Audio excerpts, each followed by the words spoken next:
Welcome back to Guide to Operating Systems, 4th edition. This is Chapter 2, Popular Operating Systems. We're going to be describing operating systems that have laid the groundwork for current desktop and server operating systems today. In the process of that, we're going to be identifying the basic features and characteristics of the popular desktop and server operating systems. And all this is to help us understand when we can use certain operating systems. Let's go ahead and get started. First, just as a review, let's talk about what is an operating system. An operating system, of course, is a set of basic programming instructions to computer hardware, forming a layer of programming code on which most other functions of the computer are built. The kernel is the programming code that is the core of the operating system. And when we talk about code, we're referring to the general term of instructions written in computer programming language. Now, computer hardware in general consists of physical devices such as central processing unit, circuit boards, monitors, keyboards, disk drives, and just about anything you plug into it, which we refer to as peripherals.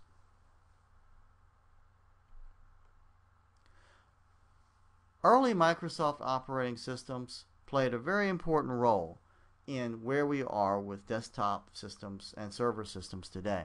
And it's important that we acknowledge these early operating systems and what they were beneficial for. For starters, Microsoft DOS and PC DOS, which were the very first revolutionary operating systems. They, in their own right, revolutionized how we interfaced with a computer. Prior to Microsoft DOS and PC DOS, operating systems were much more clunky and difficult to use. Even though Microsoft DOS was a command line interface, it still provided a lot more functionality than what the average user was used to. Microsoft DOS, of course, was Microsoft's original operating system for the IBM PC. And PC DOS, which was customized by IBM, was designed to run on all its early IBM desktop computers. For many users, this was the first time they interfaced with a computer system. IBM was notorious for being one of the first computer companies to mass produce and distribute desktop computer systems. Windows 3X came on the scene shortly thereafterwards. It was designed with a GUI interface to compete with Apple Macintosh in 1984. However, the early version of Windows was quite slow, and it was not very well accepted. Now, when Windows 3.1 came out in the 1990s, it became much more popular and usable. It paved the way for Windows to become the dominant PC operating system. Windows 95 was when things began to accelerate in the desktop operating system arena. First off, Microsoft's first true 32-bit operating system was Windows 95. And Windows 95 eliminated the 640 kilobyte memory limit that restrained both Windows and Microsoft DOS. There were some additional features that came out in Windows 95 that we take advantage of today. First of all, Windows 95 introduced a GUI that we now call the desktop.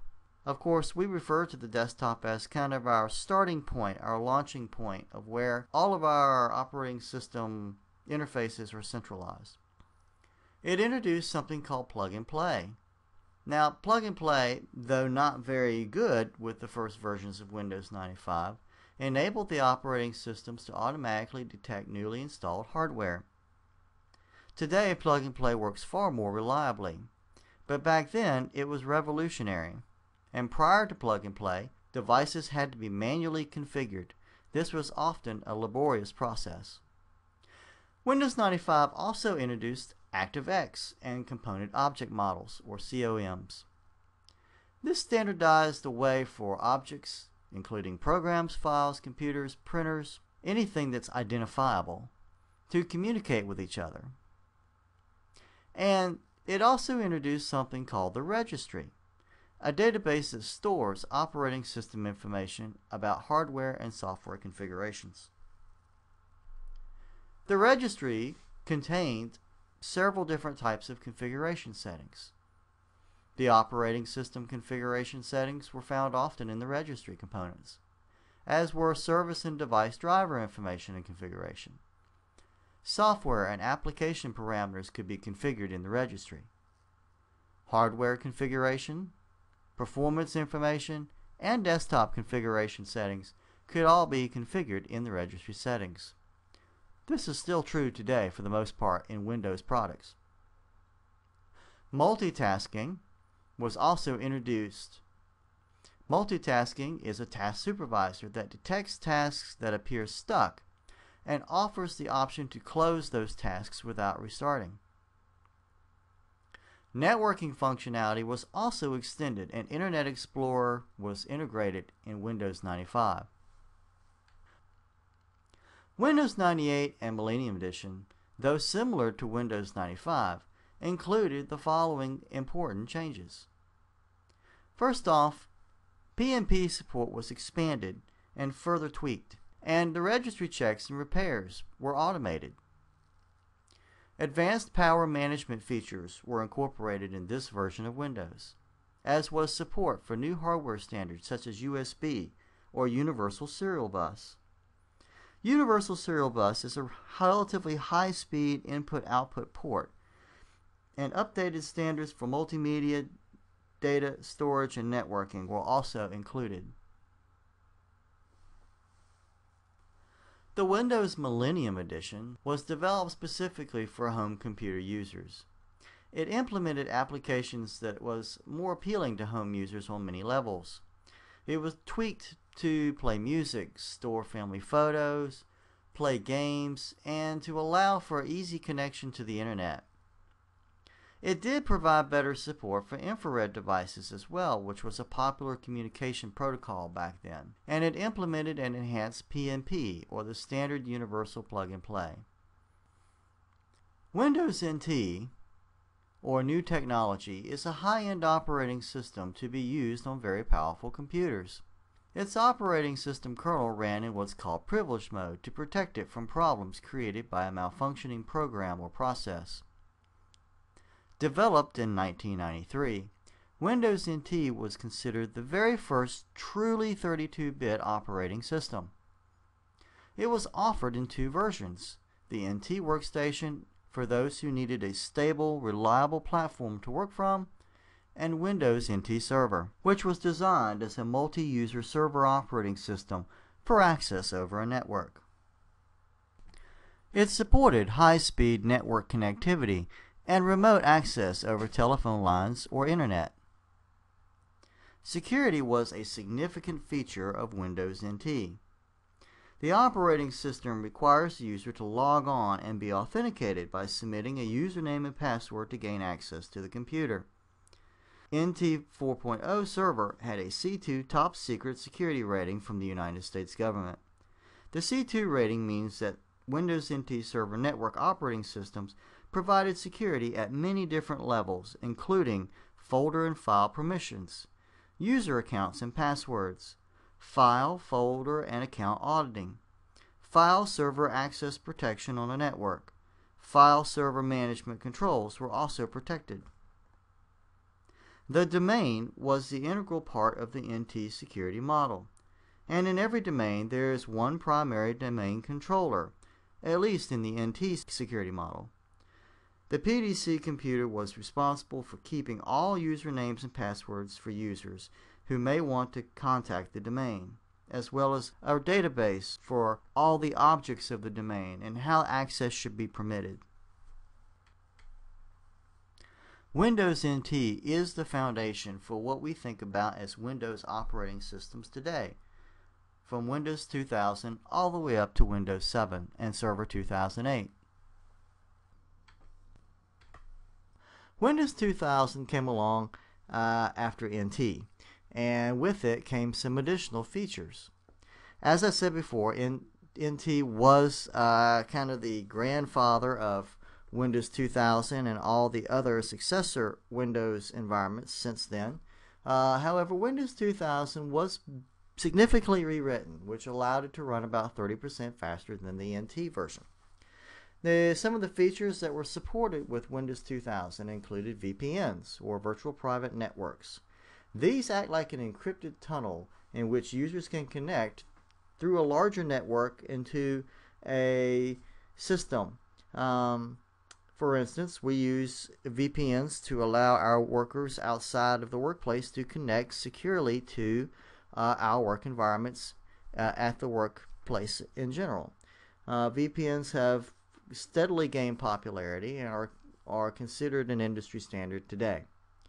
Active Directory also hit the scene with Windows 2000. It works hand in hand with domains in order to provide a database that is used to store information about resources, including user accounts, computers, and printers, and all other objects associated with the domain. Additionally, Kerberos Security first saw use in Windows 2000 as far as a mainstream operating system goes. Kerberos, quite simply, is a security encryption that enables two parties on an open network to communicate without interception by an intruder. Now, Kerberos works through a special communications protocol that enables a client to initiate contact with the server and requests secure communications. The server responds in turn by providing an encryption key that is unique to that communication session. This works very similarly to the way a VPN works as far as the encryption process goes. Microsoft developed the basic server and workstation, or what we call the professional version, to be used together on a server-based network.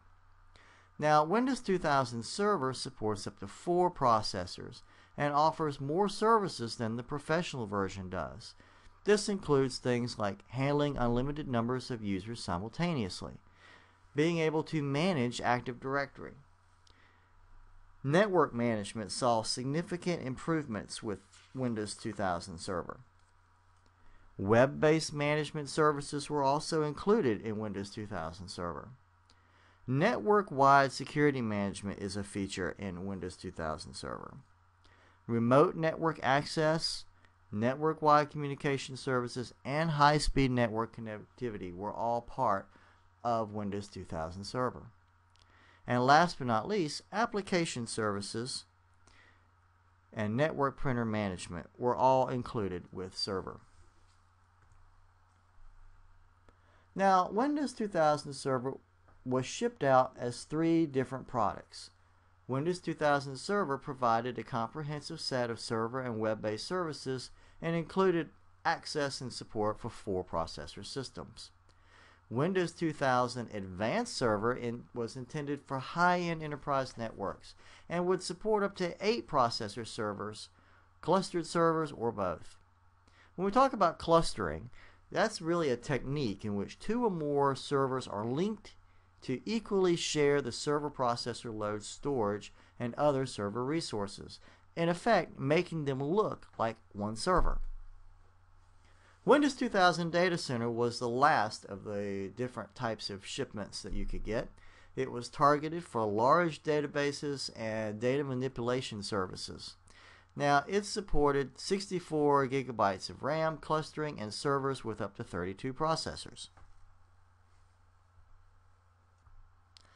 This diagram quite simply shows a very overly simplified way of demonstrating how servers could work together as a cluster.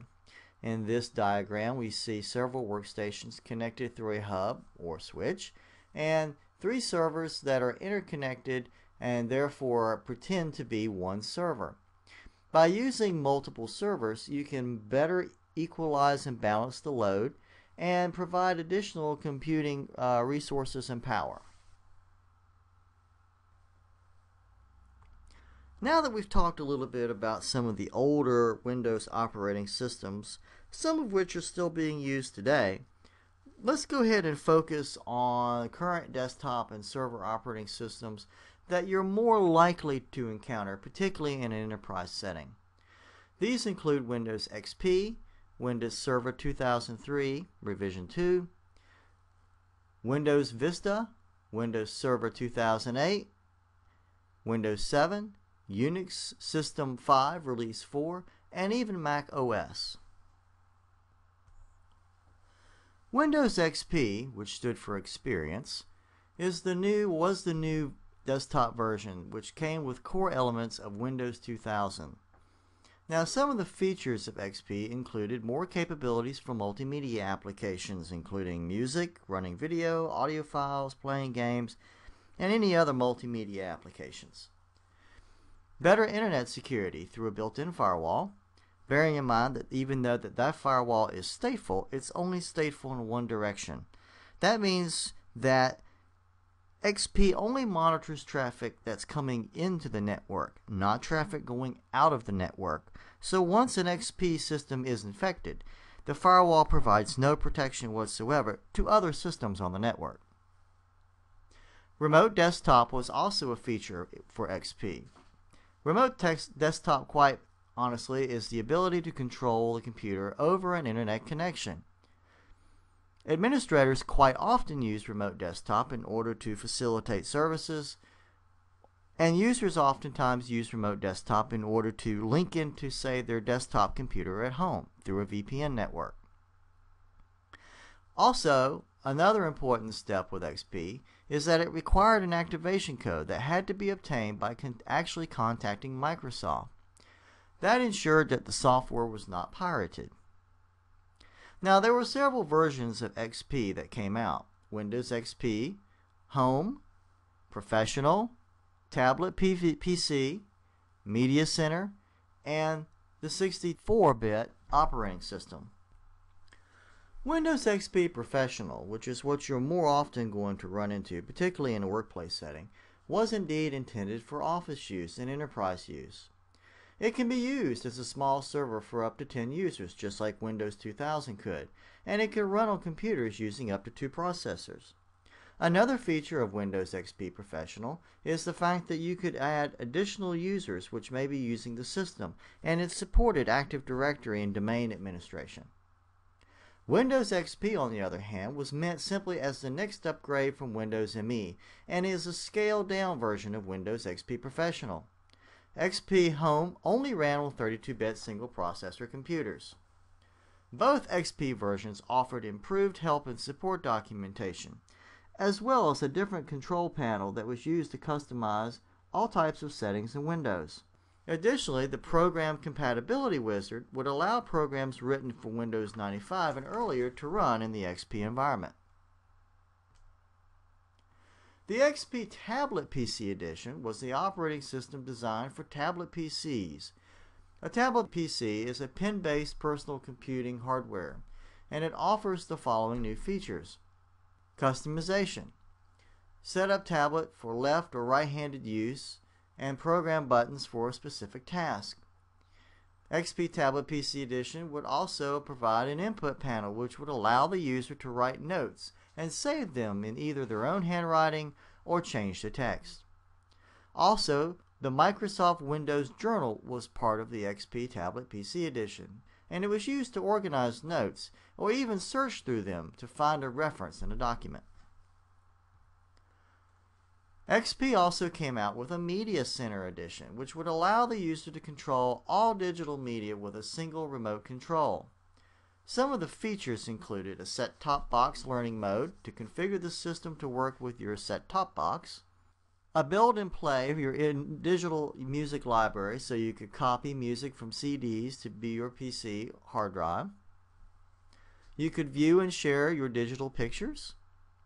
You could use the internet and FM radio, and you could use it to skip forward, pause, back, and replay. And there was also something called the Display Calibration Wizard, which was set up so that you could get the best picture result. There was also a 64-bit edition of XP that came out. It would run on the Intel Itanium and AMD 64 processors, and it was targeted for users who need large amounts of memory and superior mathematical calculation capabilities.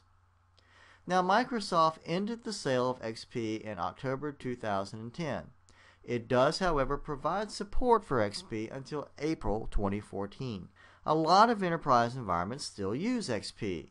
Only now are you beginning to see a significant shift of Windows 7 into the corporate environment. At the same time that XP came out, Windows Server 2003 came out. This was also built on the NT technology, just like Windows 2000. Now, Windows Server 2003 comes in 4 versions. There's a standard version, an enterprise version, a data center version, and a web version. Alright, so some of the new features of Windows Server 2003 include the same GUI interface used with Windows XP, a faster network login authentication using Active Directory, and new tools for managing server resources. The ability to run on 64-bit Itanium processors is also incorporated into Server 2003. Remote server management can be done to 2003 through remote desktop tools. And you also have the enhanced ability for users to run programs on the server. Windows Server 2003 also offers the following new features. For one thing, Windows Rights Management Service, RMS, which allows companies to secure their documents from copying, forwarding, and printing. There's also Common Language Runtime, or CLR, which verifies code before it is actually run and monitors the memory. And you can also configure your server wizard to manage the server and configure defined roles such as file server, print server, and application server, as well as mail server. Windows Server 2003 Release 2 was an upgrade to Server 2003 and contains some additional new features. For one thing, Release 2 was targeted for medium to large size organizations, and for them, they require a more reliable, heavy-duty, and uninterrupted computing environment over, say, smaller institutions. Now, the desktop for Windows Server 2003 Release 2 looks and feels the same as the original Server 2003, but there are some additional features with Release 2 that we should talk about. Release 2 offered better performance. Active Directory was able to communicate faster over WAN links, and that would affect communication with branch offices. So you had more reliable communication with your remote offices across the country, for instance. Now, performance enhancements have been made to SharePoint services, which would enable users to collaborate on Word documents. SharePoint services is basically kind of like an intranet application for a corporate environment that would allow, say, departments and users to collaborate and share resources. There's also the improved group policy management that came out with Release 2 we should talk about. This would enable organizations to better manage how users employ Windows-based computers. And this would also allow us to standardize how applications are accessed by users. Release 2 also provided the Microsoft Management Console 3.0. We call this MMC, and it also included the Print Management Console. Now, MMC 3.0 would enable the network administrator to manage server functions across an enterprise of Windows servers. We use MMC today, not only to manage our local systems, but we use MMC as administrators to manage computers over the network. Also, the Print Management Console had new features. Installation of network printers remotely in a branch or offsite office, instant views of printers and print jobs so that you can manage printer resources and even troubleshoot problems with them.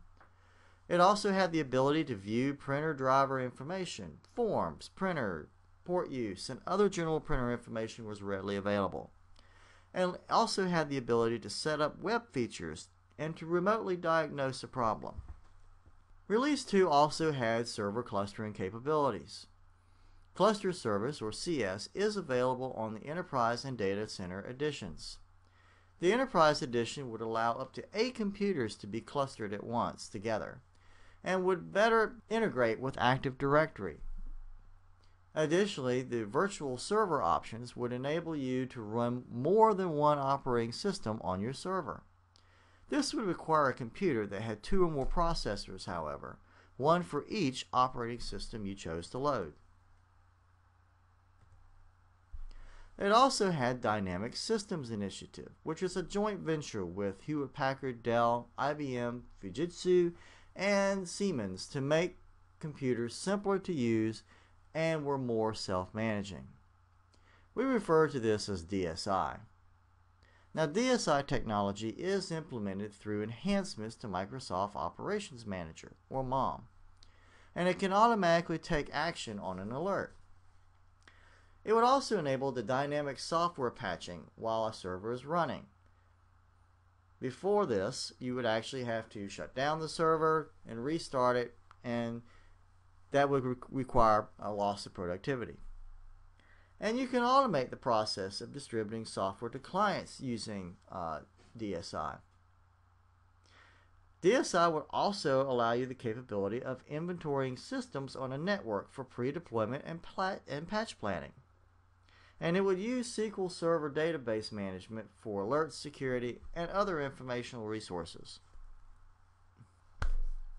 Windows Server 2003 Release 2 also provided better identity and access management.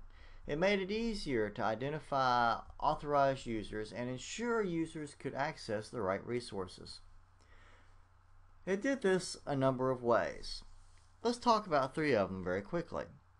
First and foremost was improvements in Active Directory Federation Services, or ADFS. Now, ADFS quite simply enables one sign-on for both network and web-based resources. An extension of that would be Active Directory Application Mode, or ADAM. ADAM basically allows Active Directory and software applications to communicate with each other. This would allow for a single sign-on between an application and Active Directory. And it would provide coordination and authentication of users and user information through the same Active Directory database. This means that through Active Directory we can now control how much access a user has to specific applications, and how a user interfaces with that application can be stored in the Active Directory database. An example that it gives in the book is if a user changes their password for an application, it could also change the password in Active Directory and make that their logon. Also, UNIX identity management came into play. It would allow information about users to be shared between Unix or Linux servers and Windows Server 2003 R2. This means that in corporate environments where you may have a mix between Unix and Linux and Windows, you can now have a single sign-on for users.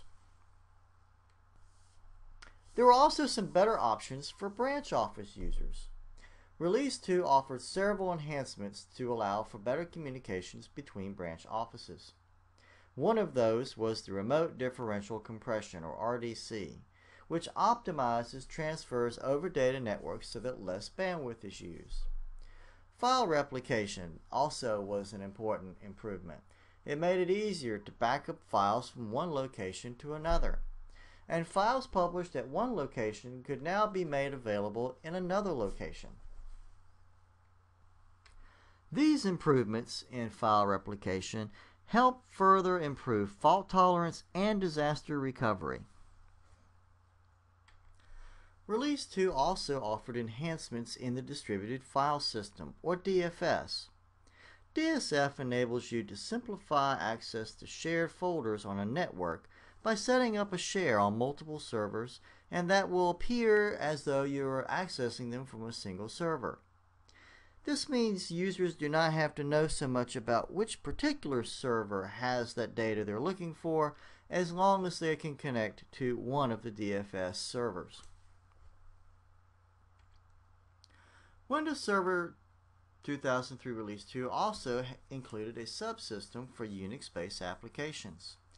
This would allow you to compile and run Unix and Linux applications over a Windows server. This is particularly useful for organizations that may run a mix of Windows and Unix or Linux servers. Another improvement in Windows Server 2003 R2 was in the storage management arena. There were two new tools to help manage data.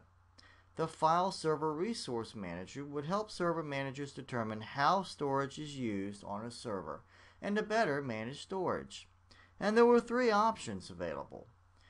One was quota management, which allows you to set quotas for users on particular volumes.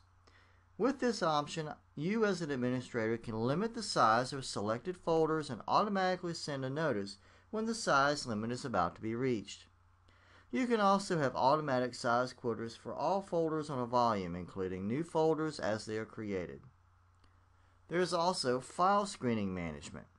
This would allow you to screen files that users can save to a particular folder or storage medium. For example, if your organization has a problem on conserving disk space because users have too many audio files for a particular volume, you could then create a filter to block those audio files from being saved to the volume at all. The third option involves storage reports. This would allow you to create reports about how your storage is being used, such as attempts to write blocked files and status of quotas. With the storage report tool, you can view most used files and the least used files to determine how files are being used. There are also many options for generating reports, which can be useful if you're in charge of projecting disk storage needs. There was also a storage manager for SANs built into Windows 2003 R2. This would allow you to manage the storage area networks associated with your server. A SAN is really a fast network that contains components that can be shared for storage and access to storage resources. Windows Vista was released in January 2009. It's a workstation operating system and it followed XP. Now, Vista was supposed to be geared to make desktop computing more intuitive and reliable. It did this by changing the GUI interface in a way so that a typical user should find it more appealing. It also had built-in security features and required less rebooting. An example of which is when you installed a software patch. After installing a software patch on most operating systems, a reboot was required for the patch to take effect. However, with Windows Vista, there was no need to reboot right away. Additionally, the firewall saw significant improvements. Windows XP did not have a firewall that was monitoring traffic in both directions. But with Vista, now we can monitor traffic in both directions, both incoming and outgoing. This is a significant improvement over XP, because now, whereas XP could only monitor the traffic incoming to the operating system, I can now monitor, filter, and control traffic leaving the operating system as well. Additionally, Windows Vista boasted that it was 1/3 faster than Windows XP and 2000. And a new desktop presentation called Aero, which stood for Authentic, Energetic, Reflective, and Open, was created. The Aero set of utilities, such as Aero Snap and Aero Shake, would allow you to better control your desktop environment, therefore making it more productive. Basically, the reasons most users would upgrade to Windows Vista included greater speed, more productivity through the use of intuitive features, and uniformity of the desktop, as well as greater security and reliability. Now, Vista also implemented several new features. For instance, the desktop and Windows interface, virtual folders, folder resource sharing options, reliability features, new security features, and management options. Let's talk about each of these in a little bit more detail. The desktop and Windows interface introduced a desktop gadget, a small application for readily accessing information and tools. There are many different types of gadgets available for Windows 7 and for Vista. These include the clock, calendar, and plenty of others. The search box was also greatly enhanced over XP in Vista. The search box was now located at the bottom of the Start menu and enables fast searching for a specific document or file. You could actually search using criteria including music, documents, pictures, video, messages, or items of any type. Windows Vista also renamed and reorganized the Start button options. And a new category was added in the control panel categories called Security to configure Internet, user account, and firewall security, check for security updates, and even to assess the security status of the computer. Windows Vista introduced virtual folders, a method of organizing files on the basis of information associated with those files, not where they're located in the file system. This could include such criteria as author, rating, date, and so on. It's important to note that virtual folders is not a physical folder, but a dynamic folder which can house files from many different physical locations. Folder resource sharing was also improved with Vista, including a sharing wizard which you could use to enable specific users access to shared resources as well as controlling the type of access for those resources. Users could specify the use of a file on the basis now of a personal or public profile. Files not to be shared can be saved into a personal profile, and files to be shared could be saved into a public profile. Reliability features were also improved in Vista. This included something called the Startup Repair tool. When a boot problem is detected, Windows Vista now automatically launches this tool, which is designed to access the problem and fix it. There's also additional code to prevent disruptions and interruptions in the operating system. Microsoft has strengthened the operating system code to prevent crashes and hangs. Self-diagnosis for problems includes built-in diagnosis for common hardware problems and memory problems.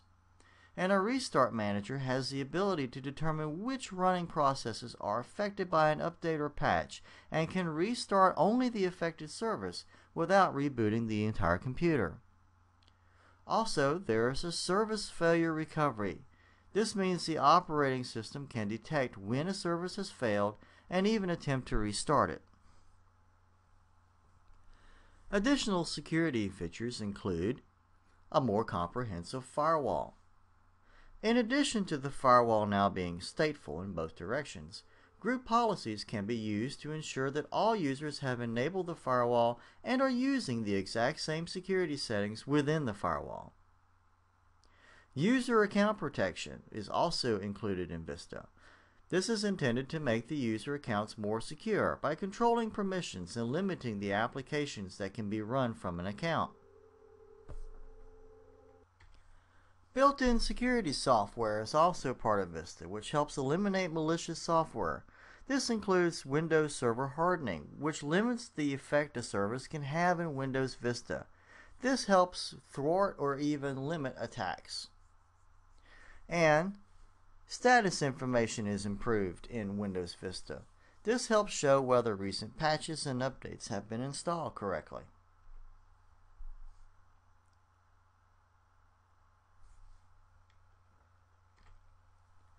The management options in Vista has been expanded as well. Windows Vista comes with more group policy settings, which means computers can be better standardized for easier use. This is particularly important in an enterprise environment, where standardization equates to productivity both for the administrators as well as the user force. Part of the methods that we standardize Vista includes window resource protection. This is used to make it more difficult to change system settings and files such as the registry. And Vista brought back the Administrative Tools menu, which was first introduced in Windows NT. Some of the tools in Administrative Tools include Computer Management, Reliability and Performance Monitor, the Task Scheduler, and the Event Viewer.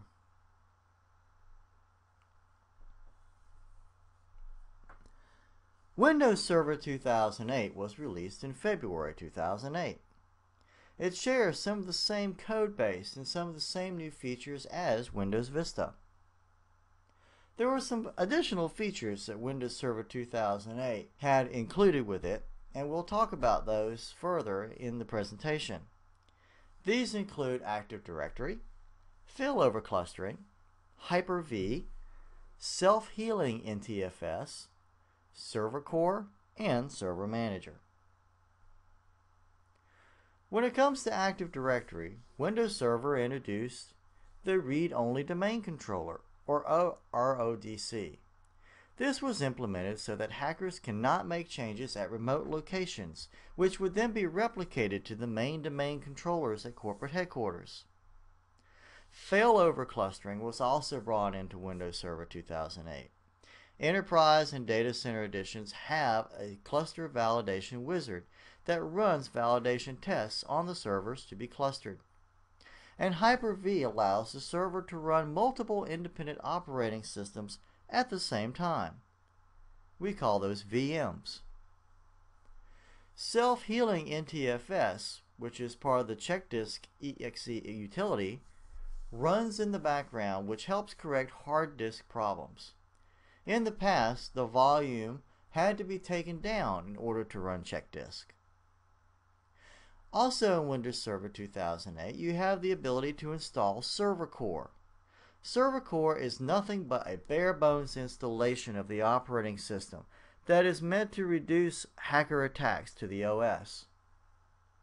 And Server Manager combines and replaces the Manage Your Server, Configure Your Server, and the Security Configuration Wizard tools that were found in Windows Server 2003. Release 2 was released in October 2009, along with the Windows 7 desktop operating system. Release 2 was released only in 64-bit versions, and Microsoft announced that support for Itanium architecture would end with Server 2008 R2. Some of the enhancements of R2 include release of IIS 7.5, new virtualization capabilities, updates to Active Directory, additional management tools, and performance improvements such as shortening boot time and improved access time to storage devices. Windows Server 2008 R2 was available in 7 versions. Standard, Foundation, which is the entry-level operating system for small businesses, Enterprise, which is designed for mission-critical setups and allows for easy access for mobile workers, Datacenter, which provides unlimited virtualization licensing to reduce infrastructure costs. Windows Server 2008 R2 ships with IIS 7.5 web server and DNS server roles included. And R2 is considered high-performance computing, provides a management console. Windows Server 2008 R2 is also based for Itanium-based systems. R2 was designed for integration with Windows 7. Microsoft introduced direct access to provide the functionality of a VPN. Branch cache was included as a feature that allows for the remote network to cache frequently accessed applications and information to reduce traffic over the network link. Both of these are now available to work seamlessly between Windows 7 and Windows Server 2008 R2. File Services Management includes Windows File Classification Infrastructure, or FCI. This provides the information needed to manage data. If data contains sensitive information, for instance, FCI may move this information to a more secure server and even encrypt it. Windows 2008 Server R2 is scalable. It includes components to help reduce the number of physical servers. It's also very reliable. Windows Hardware Error Architecture, or WEA, now supports memory and cache error recovery. This means administrators can add additional memory, processors, and input-output resources to a server without even having to take the server down. And it has virtualization. It provides Hyper-V for server virtualization. This means that Hyper-V Management Console and the System Center Virtual Machine Manager 2008 are enhancements that are now included with Server 2008, not as an add-on. Server 2008 R2 also comes with some web platform updates. It comes with IIS 7.5, which provides centralized web management, more reliability, and improved security features. A new administration console called IIS 7.5 Manager allows for both local and remote administration for web management. IIS 7.5 also has a modular architecture so that the server administrator can load just the modules it needs for specific types of web servers being offered by the corporate environment. Windows 7, which is now considered the replacement for Windows XP, is an enhanced version of Windows Vista and not a complete rewrite. 6 versions of Windows 7 exist: Starter, Home Basic, Home Premium, Professional, Ultimate, and Enterprise. The new features and enhancements of Windows 7, we'll talk about those right now. Some of the interesting features of Windows 7 include the Windows taskbar improvements. Icons are now larger and you can rearrange them in any order simply by clicking and dragging. Windows 7 comes with home groups, which allows multiple computers running in Windows 7 can now be connected to a home network to share resources, without all the overhead of Active Directory and domains. Windows Media Center is also enhanced in Windows 7. You can now watch TV and turn on your PC and turn it into a digital video recorder. You also have something called Windows Touch, which supports touchscreen monitors with multi-touch technology. There are some performance enhancements with Windows 7 as well. It's designed to use less memory as a whole and to run background services only when needed. It also uses something called Ready Boost to help speed up your computer if it's running low on memory. This means that I can now stick a USB flash drive into my Windows 7 computer and use that as a memory card as an extension of my operating system memory cache. Windows Live Essentials is included in Windows 7. It includes Messenger, which is a chat utility, Photo Gallery Mail, Writer, Movie Maker, Windows Live Mesh, and Family Safety. And Microsoft Security Essentials is included. This includes antivirus software that can be downloaded for free. There's also a utility called PlayTube. This is easy and efficient way to listen to music, watch videos, and review pictures on your TV or other computer on your home network. And jump lists can be associated with the programs you use every day to make it easier to find. Arrow Peek, Shake, and Snap are designed to allow you to better use your desktop more productively. Arrow Peek allows you to view through open windows to your desktop, and Shake minimizes all the windows except the one being viewed. Arrow Snap allows you to resize or reposition a window by dragging it to the edge of the screen. Windows 7 also uses libraries. A Windows 7 library is a convenient way to access different folders in different locations from one central location. Windows 7 installs 4 libraries by default: Documents, Music, Pictures, and Videos, but you can create additional libraries for your own use. Windows XP mode will allow you to run older applications that aren't necessarily compatible with Windows 7.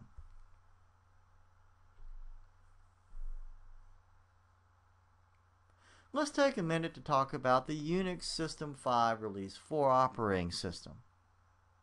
The UNIX operating system comes in many different formats. All of the operating systems covered in this book, it is the oldest, most diverse, and the most complicated operating system that we'll discuss. As we've said before, AT&T developed UNIX, but it never licensed the kernel. And that is one reason why there are many versions with many diverse utilities associated with it. There are 2 main design standards now associated with UNIX: the Berkeley Software Distribution, or BSD, and System 5 Release 4, or SVR4. Linux is an example of the latter. and any Unix or Linux variation is based on one of these two standards. The book that we're using uses Linux for its Unix examples. Some characteristics of Unix includes the fact that it will run on almost any hardware. And Unix is a true multitasking, multi-user operating system. It was designed that way from the very start. Most Unix versions come with different shells or user interfaces, and it is up to the user to pick the shell that they wish to use. Most shells function in the same way. Some Unix versions provide you with a GUI. X-Window is probably the most popular right now, but there are many others to choose from. One thing you need to be aware of, however, is though Unix and Linux come with a GUI, the GUI is not needed in order to run Linux and Unix. This is an example of Fedora GUI desktop. Note that in many ways it looks very similar to the Windows environment. You have different windows on your desktop and icons similar to Windows. Standard Unix operating systems do not provide many network functions. Most of these functions have to be provided by add-ons. However, in Linux, by default, the network adapter devices are included in the Unix kernel, not considered a separate device driver. Also, the Unix security model made it the early system of choice for the Internet server and firewall services. It's one reason why so many Unix servers are providing web traffic today. Unix computers are often used as database or application servers and for industrial and control applications. Most versions come with a line editor that is used to create text one line at a time. A text editor enables you to edit text in full screen mode.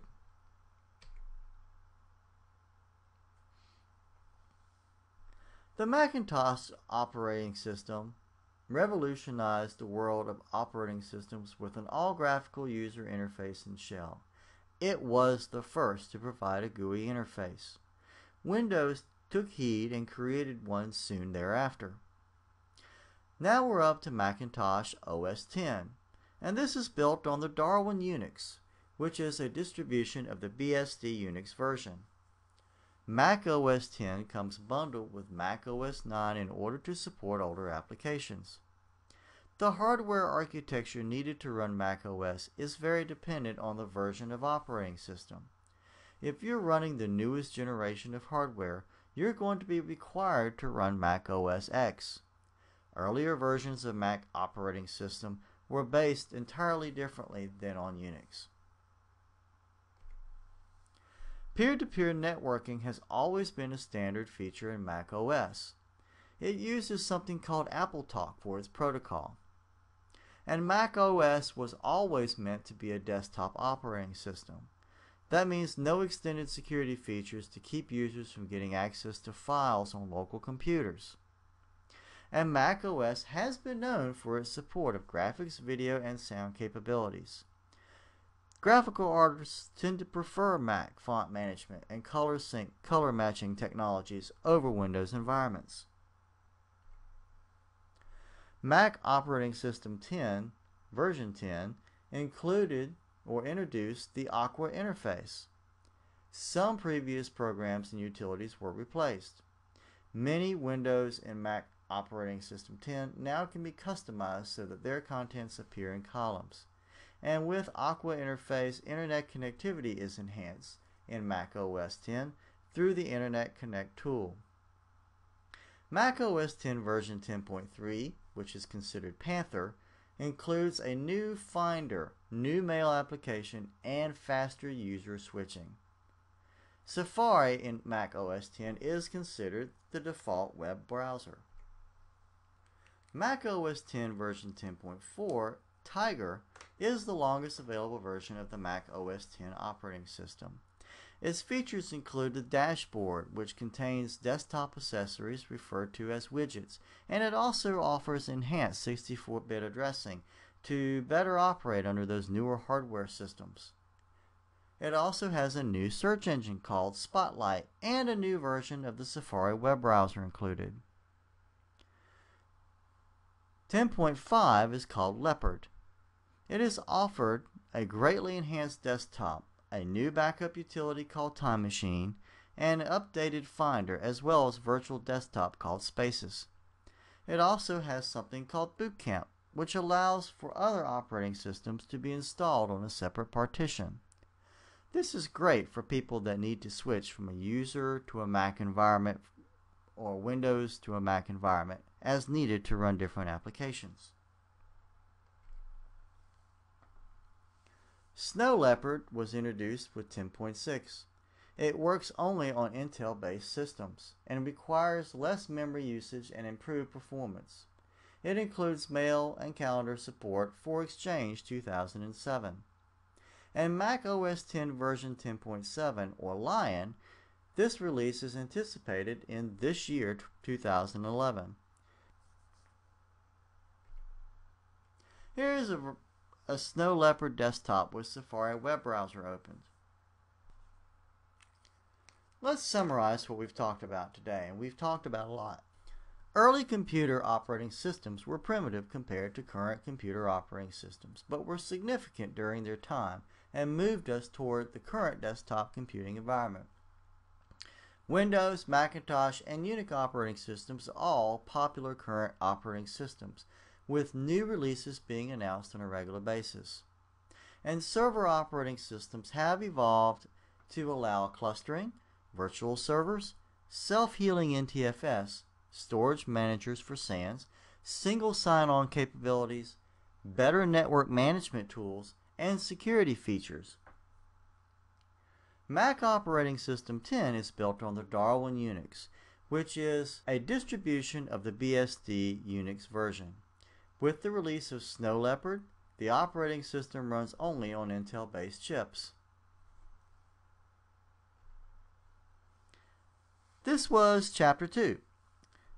Thanks for listening, and we will see you next week.